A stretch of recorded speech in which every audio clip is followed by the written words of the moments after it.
హీరోయిన్గా నిలదొక్కుకోవడానికి చాలా స్ట్రగుల్ పడి చివరికి సౌత్ ఇండియాలో ఫేమస్ హీరోయిన్గా మారింది అమలా పాల్.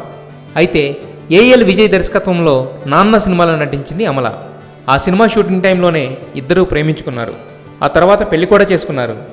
పెళ్ళైన తర్వాత కొంతకాలం సినిమాలకు దూరంగా ఉన్న అమలా పాల్ ప్రస్తుతం వరుసగా సినిమాలకు కమిట్ అవుతుంది. అయితే అది నచ్చని విజయ్, అతని కుటుంబం ఆ నిర్ణయాన్ని వ్యతిరేకించడంతో అమల హర్ట్ అయింది. డైవర్స్కి కూడా రెడీ అయిందట. ఈ విషయాన్ని విజయ్ పేరెంట్స్ కన్ఫర్మ్ చేశారు. ధనుష్తో వడ చెన్నై సినిమాకి సైన్ చేయడంతో ఇమీడియట్గా విడాకులు కావాలని పట్టుబట్టాడట విజయ్. మొత్తానికి అమర ప్రేమలా మొదలైన అమల లవ్ స్టోరీ 1.5 yearకే ఎండ్ అయిపోవడం సో సాడ్. అసలు ఏం జరిగింది భయ? మొత్తం చెప్పాను కదా భయ్యా. నిన్ను కాదా, మీరు చెప్పండి భయ. చెప్పండి భయ. బారు బారు దేకో అబ్బీరు కొట్టి దేకో. Cheers.